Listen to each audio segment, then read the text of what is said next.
Doctors have been brainwashed to think that if you start using cannabis, you will go psychotic and you will get dependent. And that is a myth that has been perpetuated by a whole series of senior doctors, both in the area of pain medicine and also in the area of psychiatry.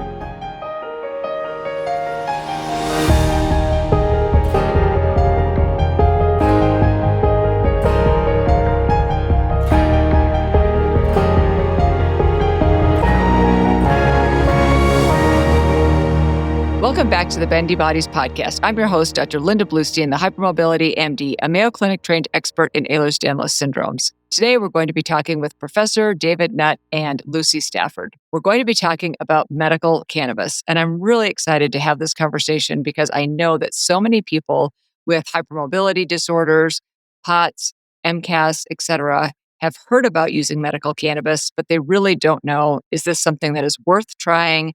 Where do I start? What are the side effects? What are the things that I should be talking about? And this conversation is going to be nuts. I'm sorry, I just had to say that because we're talking to Dr. Nutt.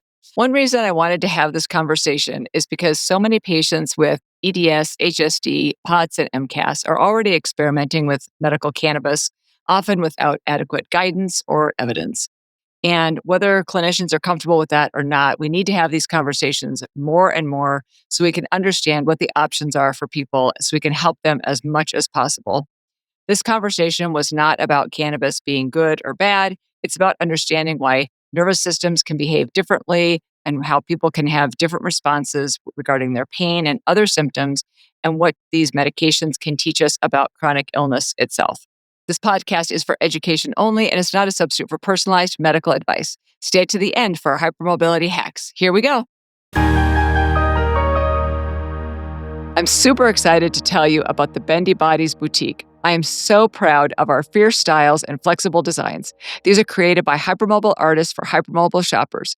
There are so many fun items from clothing, accessories, home goods, and my favorite are the bags. I especially love the Weekender tote with one of the EDS Tough designs. Whether you're shopping for yourself or someone you love, there's so many options to choose from. A portion of the proceeds goes to support EDS nonprofit organizations. For more information, please visit bendybodiesboutique.com. Well, I am so excited to be here today with Dr. David Nutt and Lucy Stafford, and we are going to be talking about cannabis. This is not a hype episode. This is not medical advice. Cannabis is one of the most discussed but also polarizing topics in the EDS and hypermobility community. We know that people with EDS, HSD, etc. often have nervous system hypersensitivity and are constantly trying to answer the same question, why does cannabis help some people but makes other people worse? And despite that it's commonly used, medically complex patients are often excluded from research, which makes it even more challenging. We also know that all treatments for hypermobile EDS and HSD are off-label. So today we'll be exploring what we actually know about cannabis, the endocannabinoid system, connective tissue disorders, autonomic dysfunction, mast cell activation, and chronic pain. This conversation is also grounded in a recently published paper co-authored by both of today's guests. And listeners of Bendy Bodies may also recognize one of the paper's co-authors, Dr. Jessica Eccles, who has joined me multiple times on the podcast to discuss hypermobility, neurodivergence, autonomic dysfunction, and brain-body connections. If you haven't heard her most recent episode, which is episode 194, please check that out as well because these conversations connect beautifully. Thank you to both of you for coming on Bendy Bodies. Thanks for the invite. Of course. We're going to start with you first, Lucy. Lucy, I think it's really important for listeners to understand that you're not only speaking from lived experience, but you're also deeply involved academically and scientifically in this field, including co-authoring this paper that we've mentioned, which will be linked in the show notes, of course, and pursuing doctoral level work. I think it's important to start with your story because it beautifully bridges the lived experience with also the emerging science. So what initially led you to explore cannabis in the context of chronic illness? Oh, this was quite a long time ago now, around 8 years ago, when medicinal cannabis was legalized in the UK. So in November 2018, following widespread campaigning in the UK to enable these prescriptions to happen, the first time since around the 1960s. And at that time, I was very unwell. I had a severely dislocated jaw. And so I was in quite a point of desperation. I had felt like I had trialed almost every treatment, every medication. And my pain specialist and I felt like we were in a real desperate state. And he knew that Sativex, which is a licensed medicinal cannabis product for multiple sclerosis, was used to reduce spasms. So we thought, we've got nothing to lose. Let's try this as a real last resort. So are you saying that the initial thing that you tried was, because there are some prescription products here in the US. I have not prescribed any of those for a while, but I know that they are available. I prescribed them more in the beginning of my practice, actually. So you're saying that you started with an actual prescription product? Unfortunately not. So I was prescribed, sorry, that was slightly misleading. In as much as I was prescribed a medicinal cannabis product on the NHS, and we were all very optimistic with this law change that I would have access to this medication. However, what we have seen in the 8 years following the law change of medicinal cannabis in the UK is that NHS access, where treatment is free at the point of action, is completely unavailable for medicinal cannabis products. So it sent me on a whole journey of self-exploration and then getting a private prescription. So thank you so much for sharing that. Are you willing to discuss a little bit about like what symptoms you were dealing with at that time and what your hopes were and what other alternatives were being offered to you? Because I know there are some people who end up on opioids even at a young age. I've had patients come to me, in their 20s taking chronic opioids for many, many years, and it's hard to get them off. But fortunately, a lot of the time they are willing to try. And I feel like that's such a therapy that, yes, sometimes it is indicated, but oftentimes people go to that as a last resort because they don't know what else to do, but it's really not in the person's best interest. Are you willing to share any more about like what symptoms you were dealing with or what other alternatives were discussed? Yeah, so at that point, I was taking a huge amount of opioids. I had really stepped up the opioid ladder throughout my teenage years, starting with codeine and tramadol. And by the time I was 18, I was on a fentanyl patch and fentanyl lozenges. So I was Wow. really, yeah. And my pain, and I still felt like I was in a huge amount of pain. And I was really, so many side effects. I was incredibly lethargic, significant autonomic dysfunction. So I found standing up really difficult, and I was incredibly deconditioned because particularly medications like opioids, they do make you very fatigued, very exhausted. And I wasn't able to continue my education. Yeah, at the point that I was trying cannabis, I really think I was in a state of learned helplessness. I didn't really believe that anything could get me out on that stage because, I was so young and so much hadn't helped me up until that point. So I was skeptical that anything could make a real difference, but I was also desperate. Yeah, and that's one of the problems with opioids. They're deactivating. So, and they are a depressant on the nervous system, so they can contribute to that sense of helplessness and everything. So that's really challenging. What did you notice next, or what made you interested to study cannabis more? I take it there were some positive findings that you had along the way. Yeah. So one of the main things was that it felt like I had enough pain relief that I was able to come off all of those opioid medications, and the things that I didn't realize how much they were negatively affecting my cognition. The other thing that cannabinoids really, really helped me with was gastrointestinal functioning. I had significant dysmotility, and cannabinoids really helped, as well as coming off the opioids, because the opioids were also contributing to my disability at the time. But the cannabinoids really helped that as well, and so got me off a feeding tube at that point. So you were on a feeding tube. I was, yeah. Wow, that's how bad your gastrointestinal function was. Well, no, I think it was your jaw as well, wasn't it? It was all, it was everything, as and yeah. So even physically eating food was very, very difficult, and then digesting food as well. And yeah, as we know, it's a very multi-systemic full body condition. Yeah, and people don't think about it if they don't have any problems eating. They don't think about, yes, the chewing and the, ability to swallow, right? You have to be able to swallow, you have to be able to chew. Well, I guess there are liquid diets, but generally speaking, and then to be able to, get the food to go through the GI tract and digest and absorb your nutrients and all the things that have to happen in order to, and I find so many patients end up on less and less foods because they have adverse reactions to foods. Well, now they're missing a lot of nutrients, and so they might take supplements, which can help, but then that also adds excipients into the equation, which their mast cells might not like. So, She was actually being intravenously fed quite a lot of the time, which was also an enormous threat to her health. because of the risk of cross-infection, and she was in intensive care on some occasions. So Lucy was seriously, seriously ill. Don't minimize it, Lucy. You were not well. It's come a long way. You have It's come a you've long come way. so far. You probably want to minimize it. I appreciate that. I do appreciate that. Yeah. So, Dr. Nutt, I really appreciate you saying that, because I think a lot of people, that one of the huge reasons why I do this podcast is to give people hope. And it's important for people to understand that there is here an example of somebody who was on TPN. You're on parenteral nutrition, right? Is what you're saying. You couldn't even be in a feeding tube and use your gut at all. So that's an important distinction. And if you were so sick at times that you were in ICU, that's also very important, because somebody listening to this, either who has been in that severe ill state, and or it happens to them in the future, they're going to think, oh, well, I heard about this person. And of course, everyone's different, but it just gives them hope to know, wow, look at, she's sitting there. You look fantastic now. I know some people don't like hearing that, because we can be suffering a lot still on the inside, but you're certainly not in the ICU. I don't see a feeding tube in your nose. So thank you, Dr. Nutt, for pointing that out, because that's really important. Do you want to elaborate on any of that, Lucy? Yeah, no, absolutely. I think if you had told me where I was at 18, that I would now be 26 doing my PhD, looking at the underlying neurological mechanisms contributing to these conditions, I graduated, I left school with no qualifications because of my health being so poor. There really isn't much hope in the EDS world in terms of, there being established treatment programs at all. But I don't think anyone should lose hope with the condition, because it is an incredibly fluctuating condition, and there are things out there to alleviate symptoms and improve functioning. So you went from being that ill, being in the ICU and being fed through tubes of various different sorts, including through your bloodstream because your gut was working so poorly.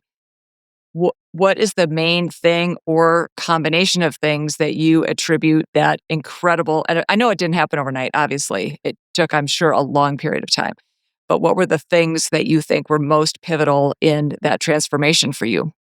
Medicinal cannabis was the start of the huge turning point. And that got me off of all of the medications that I was very, very reliant. It meant that my gut was more functioning. But cannabinoids, they made my body feel safe enough for me to be able to just do small movements. I remember when my physio started with just curling my toes in bed. Like, I was so weak, so deconditioned that was my physio.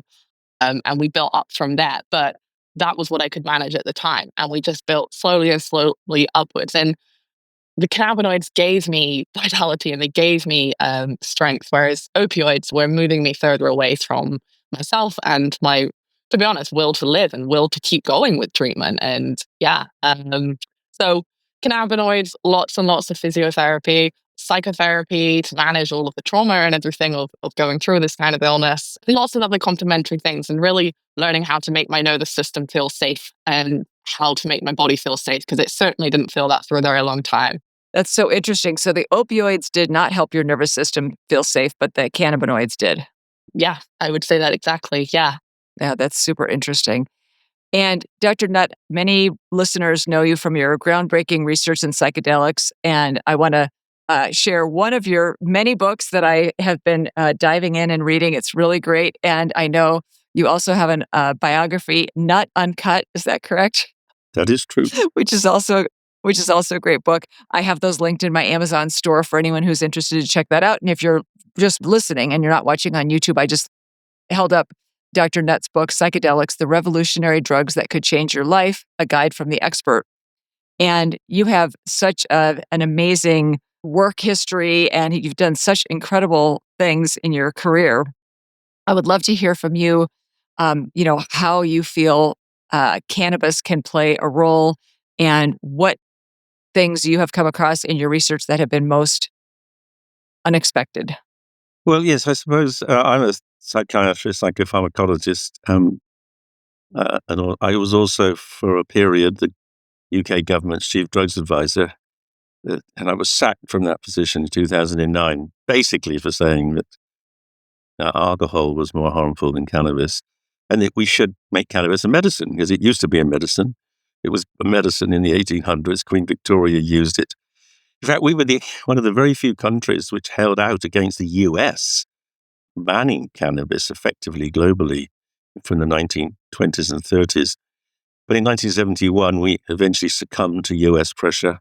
No one knows exactly what you offered us or what you threatened us, but we took it out of the pharmacopoeia then, and it left people like Lucy with basically no access to any form of cannabis. And what got me interested in this field were two things, really. One was, how really harmful is cannabis? And I developed tools for exploring or asking more sophisticated questions about comparative harms of drugs, which eventually came up with what is now become an extremely famous scale of harms, where cannabis is definitely not at the top. Alcohol is in our country. So that was the first thing. There was a sort of disproportionate hostility to cannabis. But more than that, it was also the fact that the scheduling, the regulations were actively stopping research on what historically had told us was quite an important herb and also a medicine. And my particular interest developed with over epilepsy, seeing children who had severe seizures, some having thousands of seizures a month, having to leave the UK and go to other countries to get medical cannabis because all we had was Sativex, which wasn't licensed for epilepsy and didn't particularly work for epilepsy. And that seemed to me grossly unjust. Essentially, if you could afford to live outside the country, your kid might live. If you couldn't, your child would probably die. And so I began to sort of campaign for a rational approach to what I call whole spectrum cannabis extracts. And in doing that, I met this amazing woman called Lucy Stafford. When I first met her, she was in a wheelchair, truly, and her mother wheeled her in. And she had just started going to the Netherlands and getting her medical cannabis. And it was an absolute honor to work with you, Lucy, and to watch you essentially transform from someone in a wheelchair to someone, I think, who walks more elegantly than me now. Have you given up your stick completely? She walks without a stick, and I'm still recovering from a broken ankle. So now I'm the limping one, and she's the dancing one. I'll lend you mine. And Lucy, and amongst many others, that she's encouraged me really to do something. So when I was sacked as a government's advisor, I was fortunate to get funding from a philanthropist to set up a parallel charity. And that charity's done an awful lot of good things. But in 2018, when, as Lucy pointed out, the government decided cannabis could be prescribed by specialists in this country, I was suspicious. I was very suspicious that actually anyone would do it for a number of reasons we can come back to if you want. So what I persuaded my charity to do was actually act as a go-between between patients, people who might benefit from cannabis, such as Lucy, and also providers, because providing medical cannabis, even when it was allowed to be done, was very difficult for all sorts of technical, boring, bureaucratic reasons. Each patient had to be treated as a special case, which added huge amounts of bureaucracy and costs. And my charity said, let's see if we can at least become a conduit, putting patients with prescribers together. And also we began to educate the doctors, and eventually we have several hundred doctors in the UK who are trained to prescribe medical cannabis. And Lucy was one of the people we got along to explain to them that you can prescribe medical cannabis to people and they not only live, but also get better. And she demonstrated how you can even use it, because of course a lot of people don't know how you can vape it, etc. And that initiative we called T21 it eventually ended up having over 5,000 people having access to medical cannabis at a discounted rate. We tried to keep the cost down to the same level as it would have been in the black market, because we knew 1 million people were going to the illegal market to get it. So we thought, if we can get the price to that. And that, for those 5,000 people include, I think it was now 57 individuals with Ehlers-Danlos syndrome. And that was where the paper you commented at the very beginning, where the recent paper that Lucy put together was the beginnings of that. I think probably the largest cohort of people with hEDS treated with medical cannabis in the world. It actually showed, as in the case of Lucy, medical cannabis can be very helpful for this group. And that they would never be studied. Medical cannabis isn't profitable because you can't patent it. So it's not being studied in many disorders. We have to rely on patients taking initiative, like Lucy and her parents did, and then reporting back. And the reporting back has actually not been very efficient. And that's, to be honest, the great misfortune of the American opening up. I mean, it was fantastic that America led the world in medical cannabis, but because of the fact it was illegal under federal law, we didn't get enough quality data on the benefits. So, which was a real missed opportunity. We managed to get quite a bit of data on quite a number of different disorders. We're still slowly writing them up. But obviously, we prioritized EDS because of Lucy's background knowledge and ability to do research and write it up. And I think, hopefully it's going to spread the word to, presumably the thousands of listeners you have who might contemplate using it, and hopefully we'll get benefit.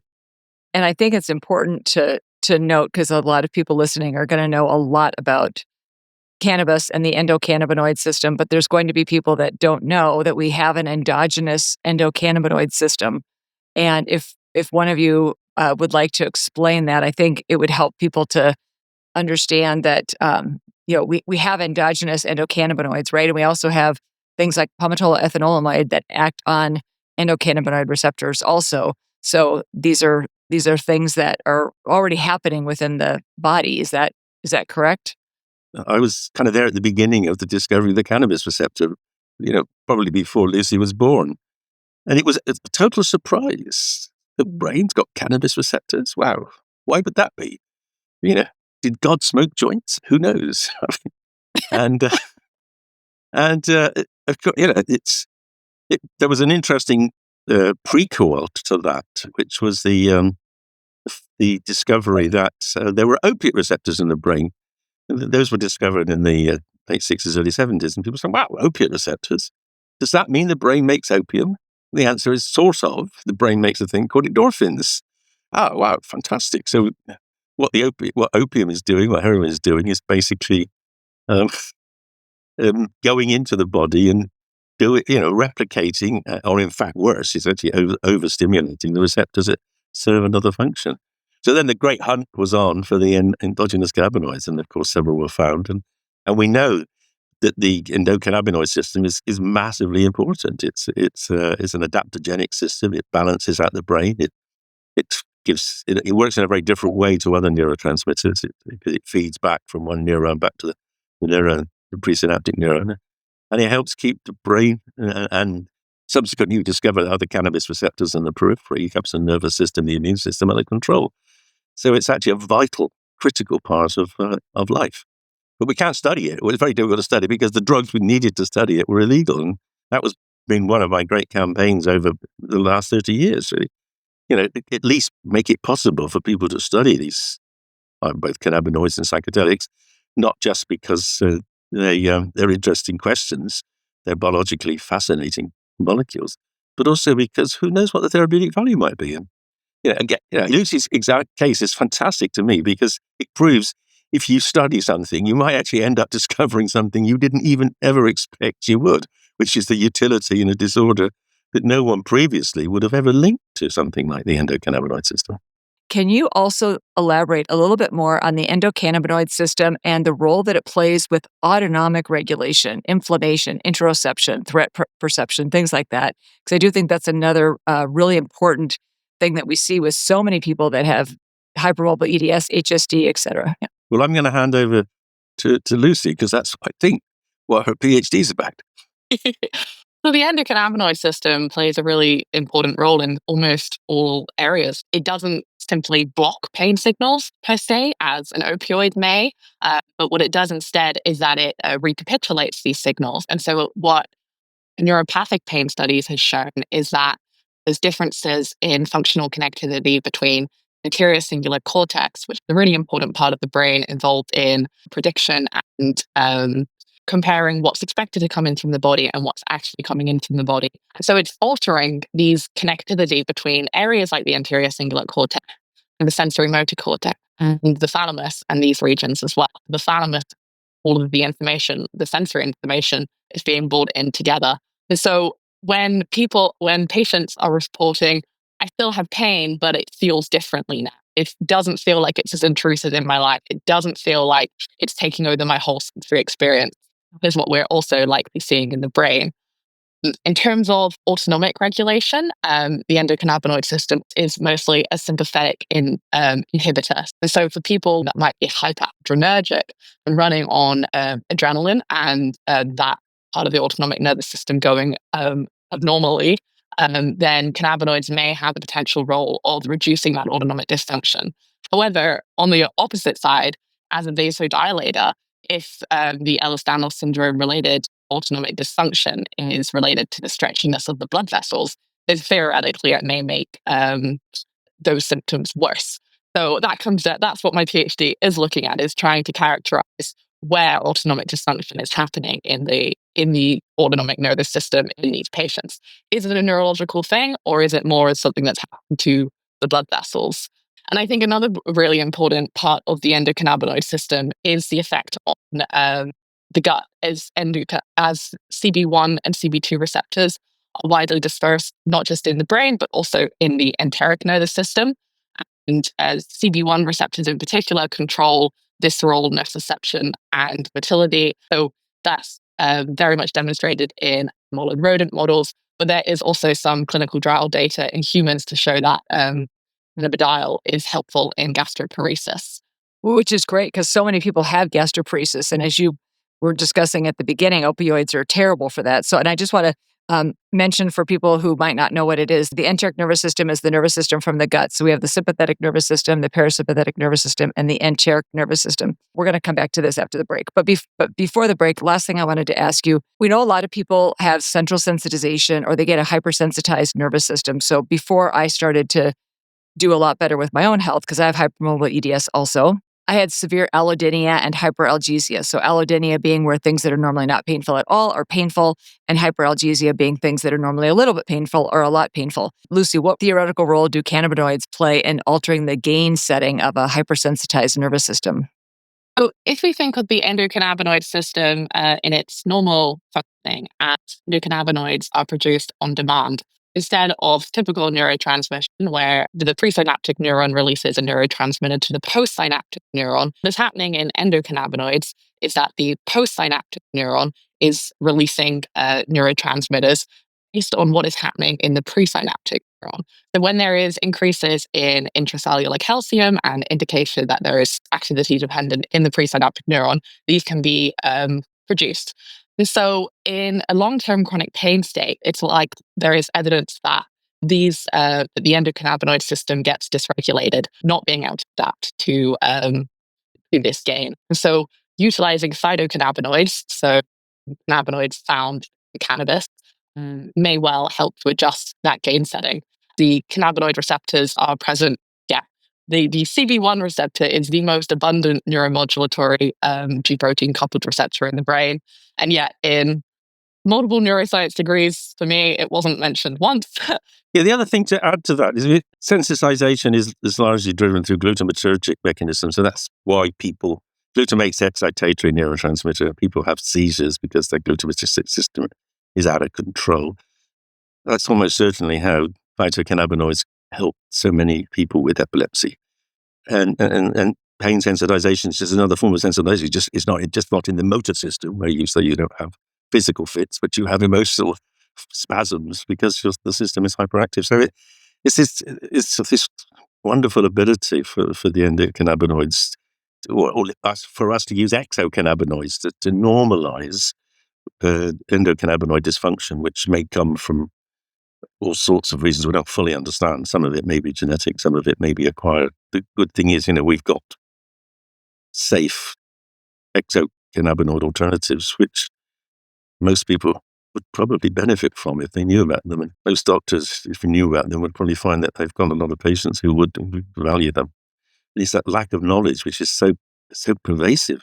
I mean, the fact that Lucy just finished a neuroscience degree in a top university, where still there was almost no mention of the most, as she pointed out, the most dense of all the receptor types which linked to particular things called G proteins.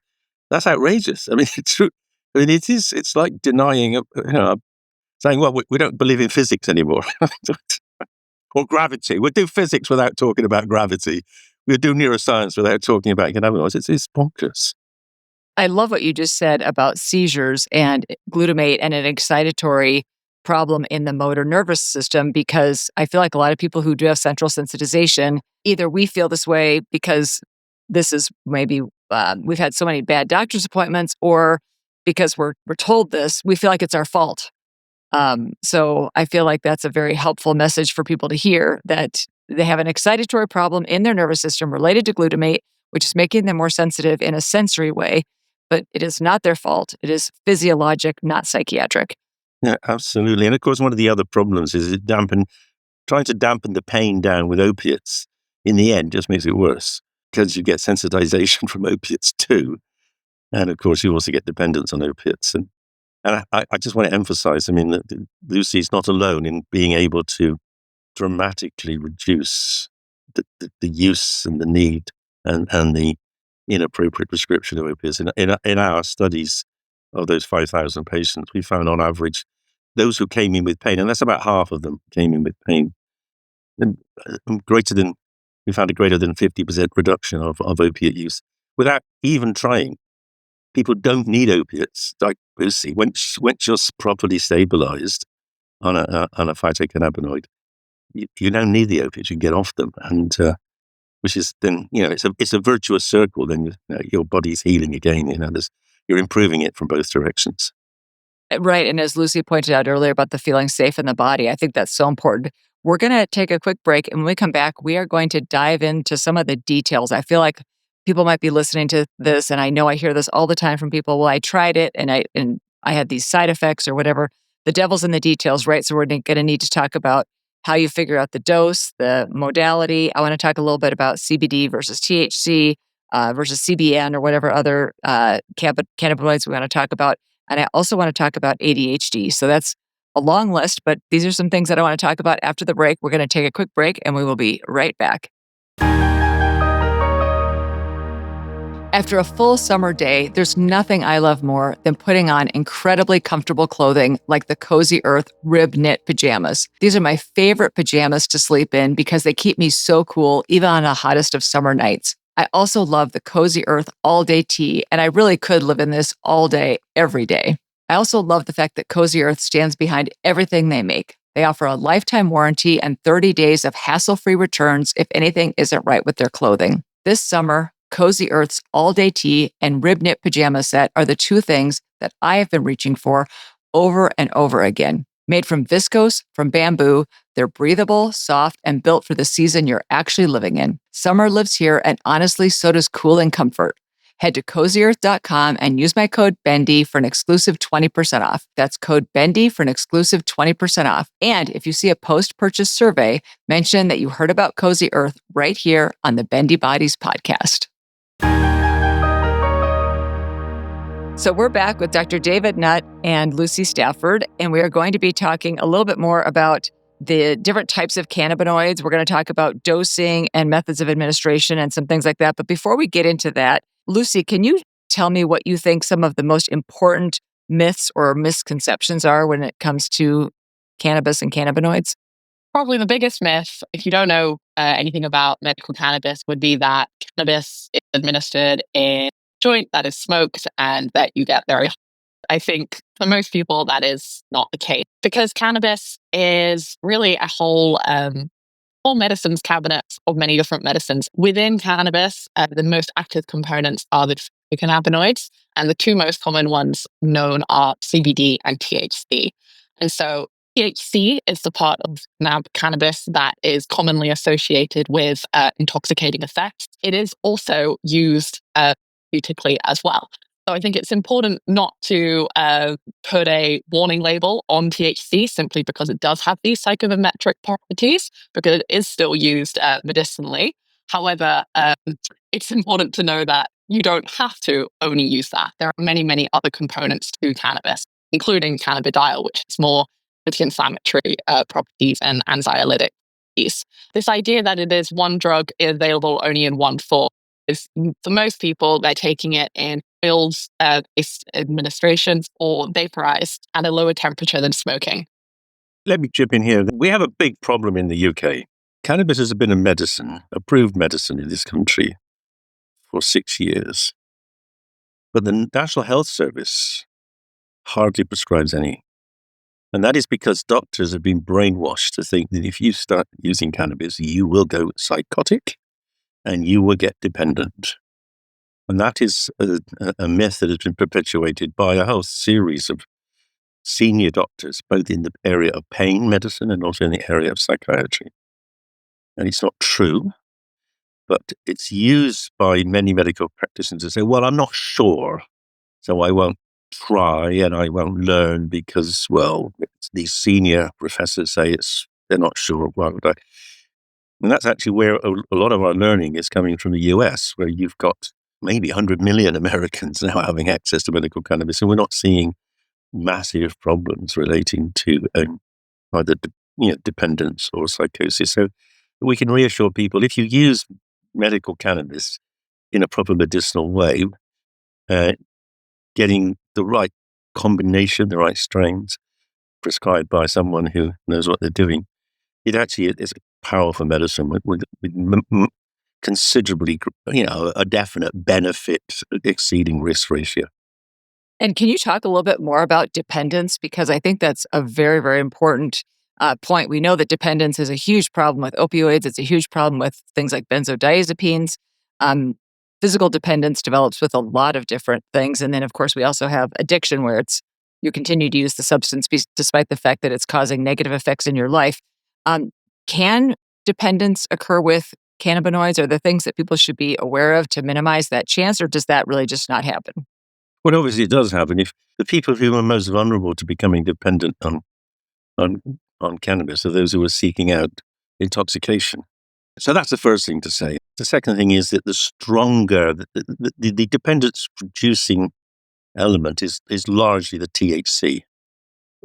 So smoking cannabis, which has got a lot of THC, to get very high, to get stoned, is more likely to produce dependence than taking smaller amounts.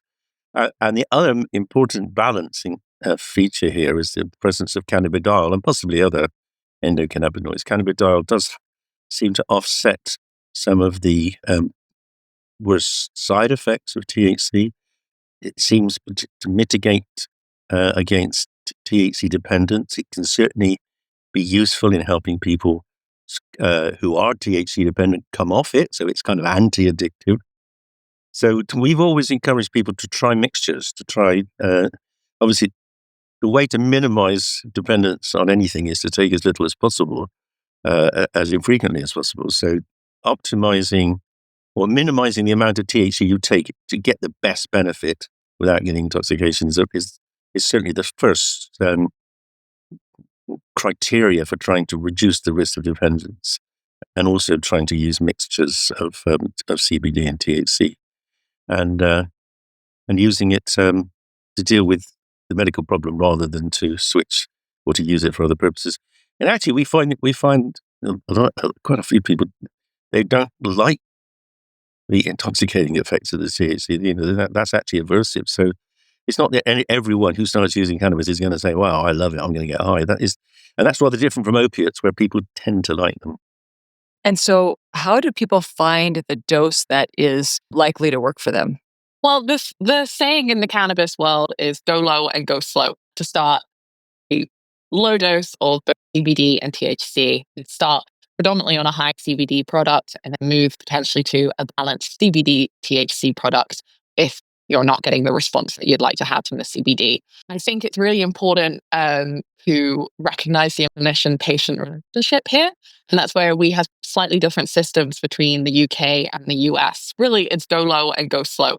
And because I do discuss this with patients sometimes, and it's nice being in Colorado now. I was in Wisconsin before, where it was much more restrictive, and you're right. People can just go into a dispensary here and they talk to somebody, and the person's like, try this, and what kind of education do they have versus a lot of doctors. It would be very nice if they would be able to give much more prescriptive advice.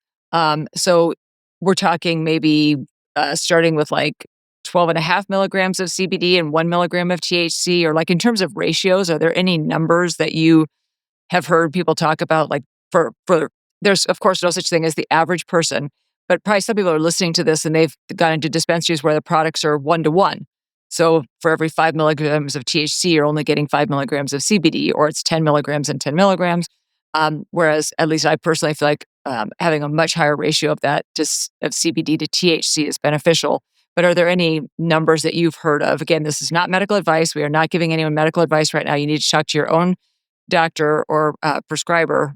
But are there places that you've heard of as kind of like a good place for a lot of people to start? And also, are we talking about vaporized, like you said, edible, tincture, what have you? Well, let me chip in a bit here, and then I'll let the expert say a bit more.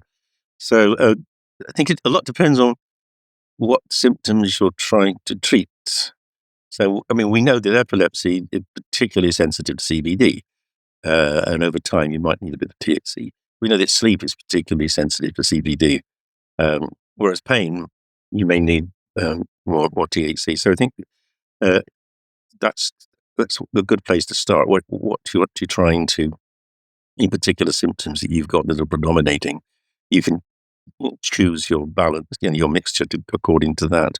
We're trying to encourage people as far as possible to use ointments, to use the oils, because that gives you a better profile, a flatter profile. You don't get less peaks. And that, we know from other medicines that peaks tend to lead to changes in the system. The higher the concentration, the more likely the system is to adapt. So we're trying to get as smooth, stable system as possible. So if oils work, then use oils as well. But a lot of people use a bit of both. Some people will use CBD at night and they use THC in the day to help deal with any particular spasms or pains or challenges. And sometimes vaporizing is necessary. And Lucy famously showed people how to vape on British TV in my hospital. It was absolutely classic piece of TV, wasn't it?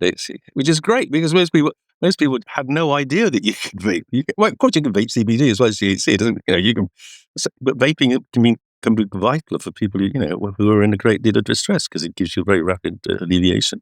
Yeah, absolutely. The vaporizing formulas tend to be used for that breakthrough pain that is so incredibly difficult to manage, whether that's related to a spasm or a subluxation or a dislocation. And so people really have a lot of utility in really rapid onset or medication. There's not really many medications available that does have that rapid onset. So in our real world evidence study, we found that most patients were prescribed between 2 or 3 products. So they were really, having a personalized combination of different medicinal cannabis products. And the most commonly prescribed product within our study was high THC flower, which is interesting because that does go against what the consensus recommendations are, which is, high CBD oils and that kind of thing. But in the real world, what patients seem to be utilizing is these mix of these high THC flowers as well as balm oils. Interesting. And when you say oil, do you mean the tincture that you put under your tongue? Is that what you mean by oil? So the products that were used in our study were full spectrum CBD and THC oils, not just CBD and THC, but also the minor phytocannabinoids and terpenoids and flavonoids. And I mean, there is a whole host of literature and people and patients discussing their own effects, different terpenoids and the effects that they may be having in compounding the benefits. And patients get really quite specific in knowing, I've heard that high limonene strains can be too stimulating and can actually be, because they are immunostimulating. And so whilst for some people that might help them give them energy, for other people it makes them feel wired and can even make neuropathic pain worse. Whereas beta-carotene is commonly used to aid digestive issues. But it's really important, and this is hugely important, to just re-emphasize what Lucy just said. Just because something, it doesn't work, for that particular strain combination doesn't work, you don't give up because you've got a lot of choice. You take evidence, you learn, you read as much as you can about your particular symptoms, what people have found, and you're very fortunate in the US because you pretty much get every variant you want somewhere. So you've got to become in a way you've got to. Cannabis is about taking control of yourself as well. It's not about being a passive recipient of a prescription. It's about engaging with both your prescriber or your doctor and this wonderfully varied medicine to get what's best for you. And Lucy is an example. If you get it right over years, you can completely transform your life.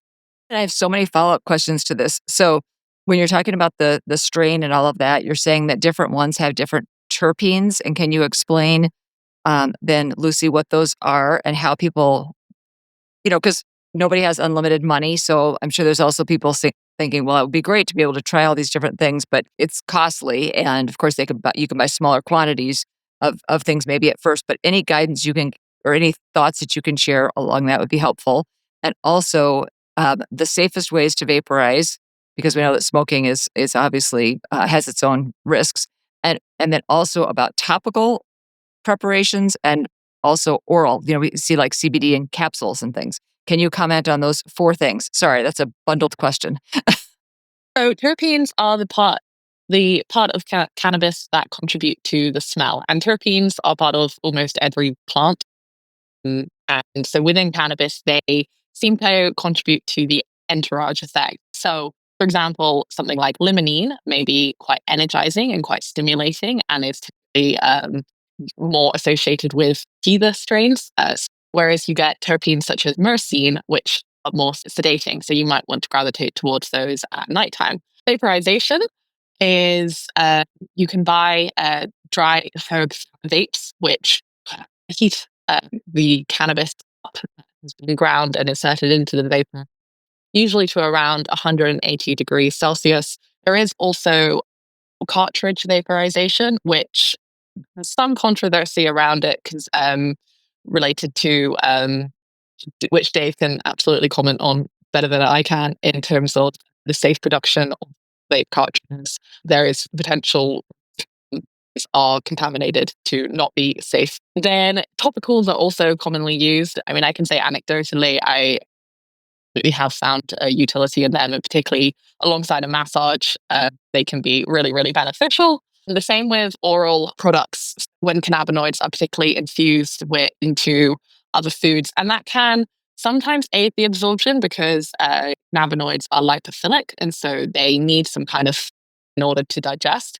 However, with digestive issues associated with hypermobile syndrome, you might actually result in less digestion, if that makes sense. Like I have heard of patients who can take a high dose of an oil or an edible product and get no therapeutic effect because the absorption simply hasn't happened. And that's another indication of that certainly was the case when I started my medicinal cannabis journey is I wasn't really absorbing anything through my gastrointestinal system. So having an alternative, a vaporized option was really, really beneficial. Yeah, it's important the point that Lucy's making. You're not burning stuff. Vaporizing is at a much lower temperature than burning.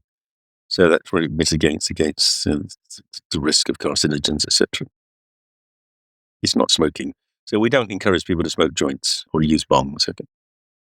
Okay, that's a very, very important point. So using something that's vaporized, that's at a lower temperature, is going to be much safer than smoking a joint or using a bong. And also, Lucy, you're pointing out that in this study that you did, most people were using 3 different kinds of medicinal cannabis. So they might be vaporizing for big flares of pain, emergency type situations, but they might be taking an edible or doing something orally for more of a maintenance or to help with sleep or something like that. Is that accurate? Yes, essentially that is what in the real world we see medicinal cannabis to be used for. And I think that is what a lot of patients really gravitate to the product, the medicine for, is that it's it can be adapted to your needs. And as you know, living with this condition, it's different every hour to every day to every week to every month. And so over the course of the illness, you can adapt how you might need to administer it. And I think that's a really empowering part of it. It also means that it's incredibly difficult to research and to put into any kind of clinical trial and study, which, yeah, it causes a lot of problems for researchers, but that's to figure out. I mean, and just a comment on the vaping. I mean, in theory, vaping is actually, a very efficient way. Putting it into a propylene glycol, like you vape nicotine, would be a very efficient way. But at present, it's just not regulated well enough. The quality control is not good enough. So we advise against that. So using, instead of the liquid being vaporized, the dried herbs being vaporized is better? I just want to make sure I totally understand. Absolutely. Okay. What about contraindications? Who would be a bad candidate or should not try cannabis? Someone who's been paranoid previously on taking THC. So it's not uncommon for young people who start using cannabis to stop using because they start getting paranoid.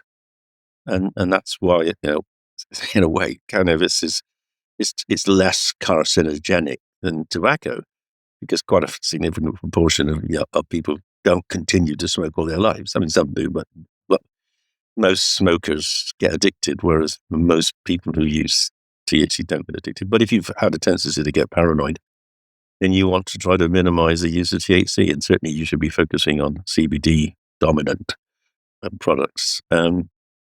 There are some medicines which are metabolized by the liver, where CBD can slow down the metabolism, so could potentially increase the level of the medicine.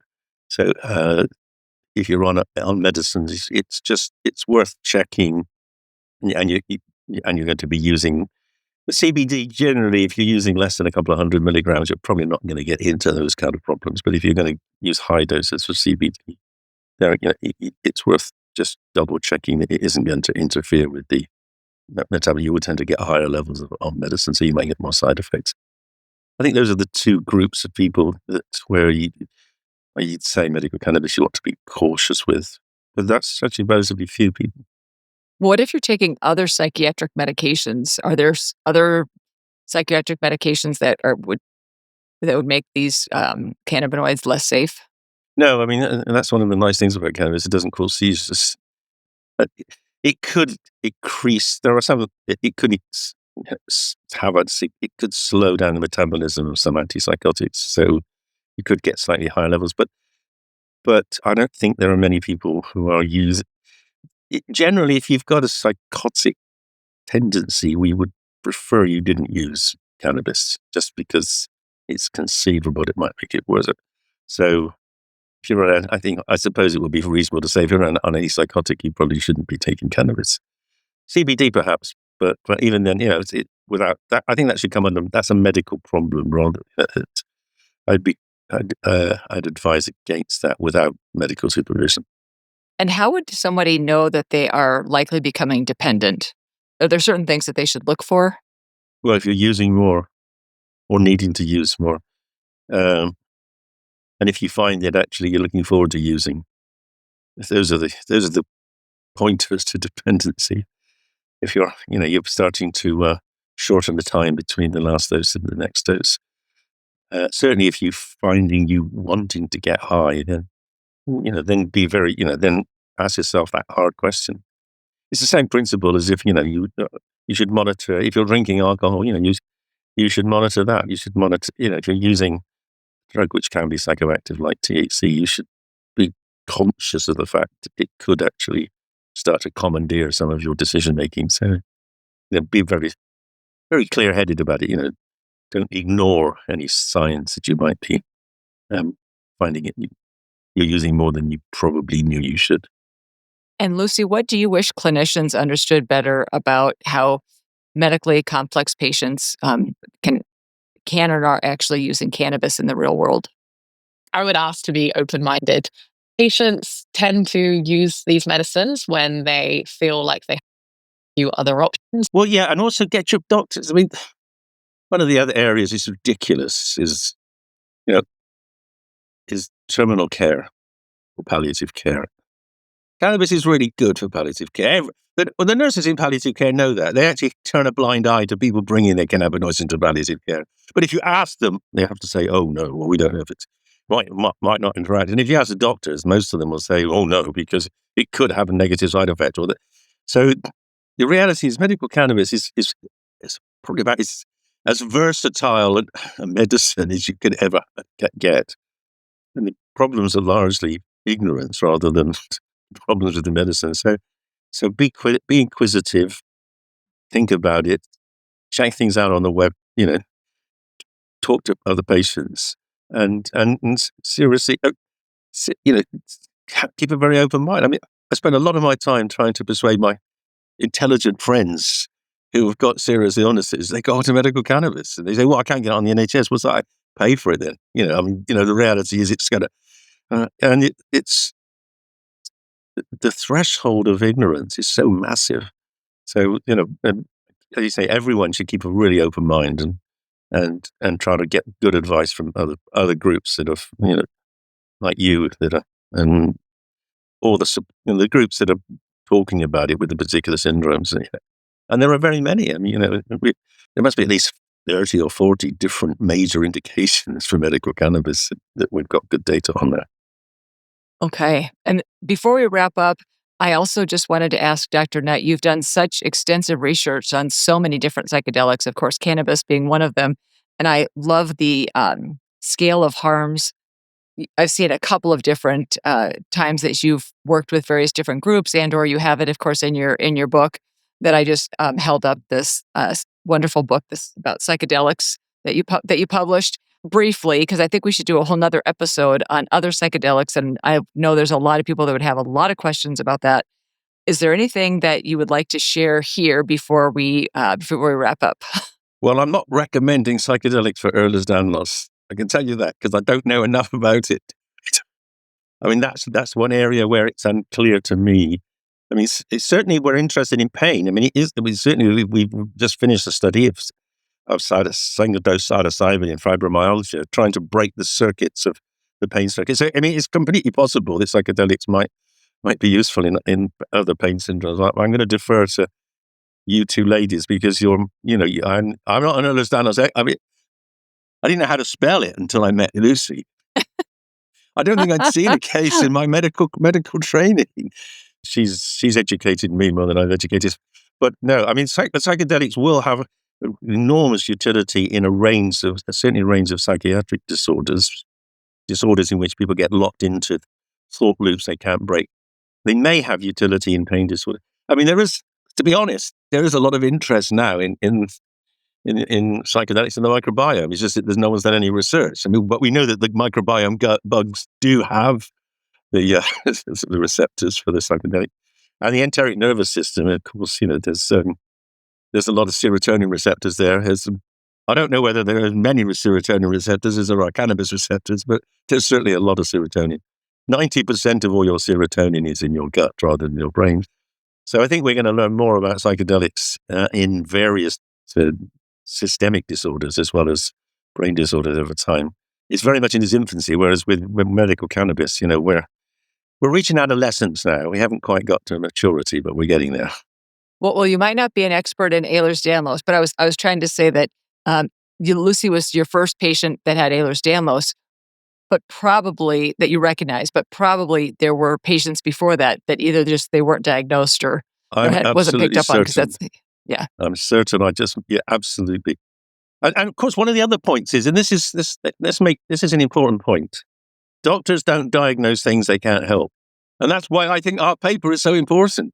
And we've already had people from various countries writing in saying, "Fantastic! At last, got something. Now I know. Now I will diagnose because I've got some idea of what to do rather than just replace the hips."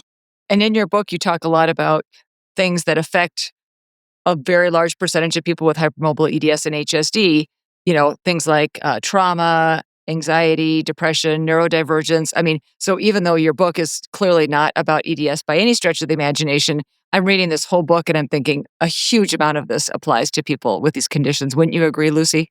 Absolutely. And I would be very interested in the future of psychedelic research, and maybe not being curative around chronic pain conditions, but around the psychological burden that comes alongside living with a lifelong condition, in as much as improving that. And there's also this other interesting aspect to psychedelics, the low dose, the sort of the non-psychedelic dose as a immunosuppressant.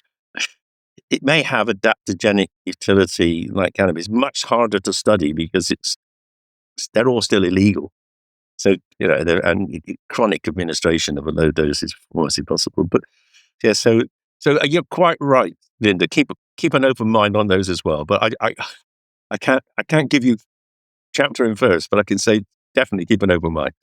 I will. And as I pointed out to the people right before we started, I'm somebody who didn't have my first drink of alcohol until my 21st birthday.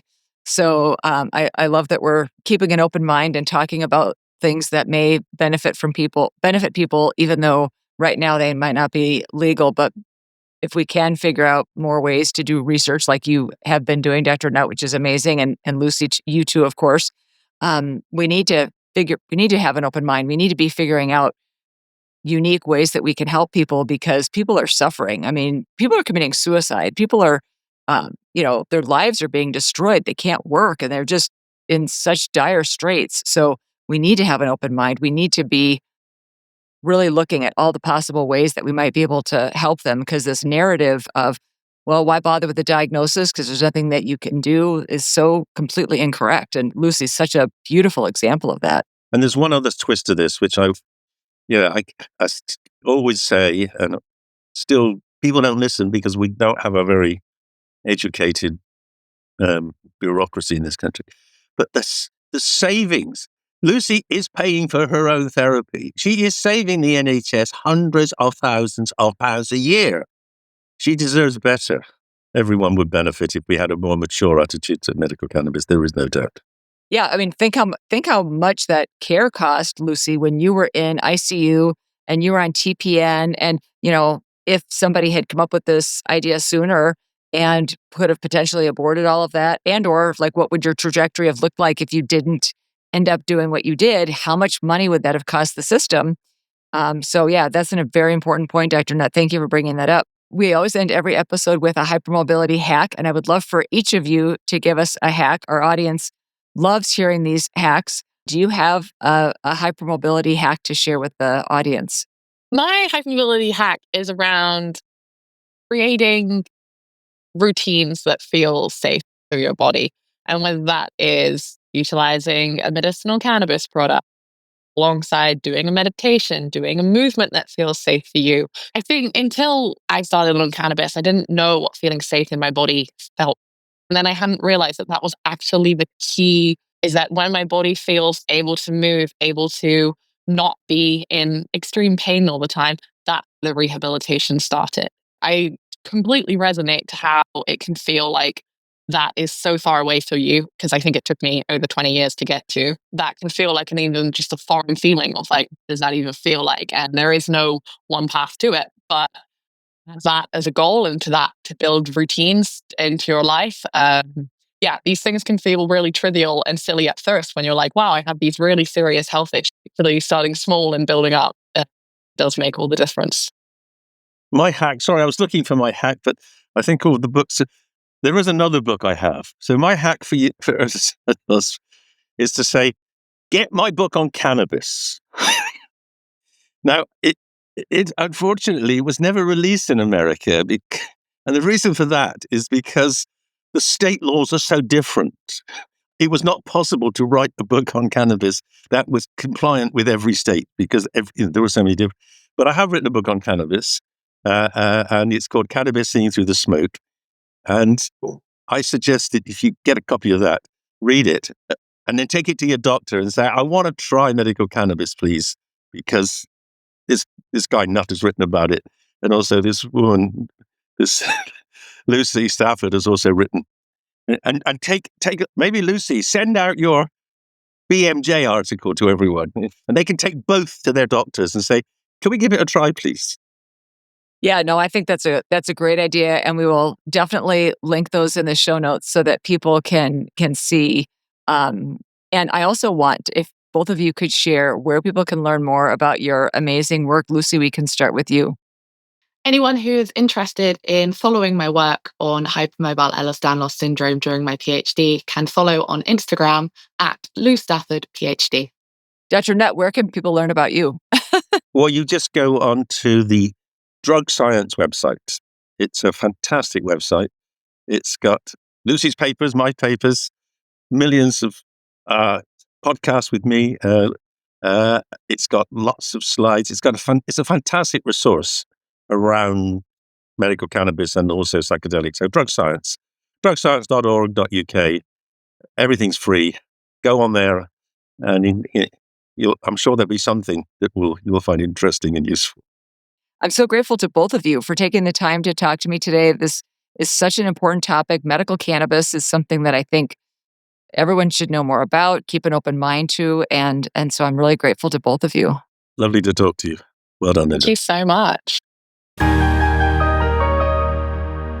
Thank you so much for listening to Bendy Bodies. We really appreciate your support.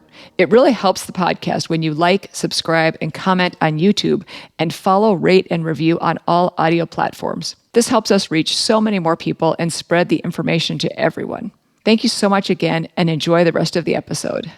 Thank you for listening to this week's episode of the Bendy Bodies podcast. If you'd like to go deeper, I share additional education, clinical insights, and resources in my newsletter, The Bendy Bulletin, which you can find on Substack at hypermobilitymd.substack.com. You can also help us spread the word about connective tissue disorders by leaving a review, sharing this episode, or sending it to someone who needs it. These small actions truly make a difference in raising awareness about these conditions that are still widely misunderstood. And don't forget, full video episodes are available every week on YouTube at Bendy Bodies Podcast. As many of you know, my passion is helping people better understand and navigate symptomatic joint hypermobility. In addition to my clinical and educational work, I offer one-on-one coaching, professional mentorship for healthcare professionals, and expert witness services. If you'd like to learn more, please visit the services page at hypermobilitymd.com. You can find me, Dr. Linda Bluestein, on Instagram, Facebook, TikTok, X, and LinkedIn, all at Hypermobility MD. As part of our collaboration with the UVA Health, EDS, and Hypermobility Disorders Center, we also want to share a few helpful resources. For questions or appointment inquiries, you can contact them at ruvaedscenter@uvahealth.org. That's the letter R, uvaedscenter@uvahealth.org, or call 434-243-8200. Our incredible production team is Human Content. You can find them on TikTok and Instagram at Human Content Pods. We love bringing on guests with unique perspectives to share. However, these unscripted discussions do not necessarily reflect my views or opinions. Furthermore, perspectives expressed within Bendy Bodies media, including this podcast, do not reflect the views or opinions held by Human Content, Inc. Although we may share healthcare perspectives on this podcast, no statements made on Bendy Bodies should be considered medical advice. Listening to or watching this podcast does not constitute a doctor-patient relationship. Please always consult a qualified healthcare provider regarding your own care. For information about the Bendy Bodies program disclaimer and ethics policy, submission verification and licensing terms, HIPAA release terms, or to get in touch with us, please visit bendybodiespodcast.com. Bendy Bodies Podcast is a Human Content production. Thank you for being a part of our community, and we'll catch you next time on the Bendy Bodies Podcast.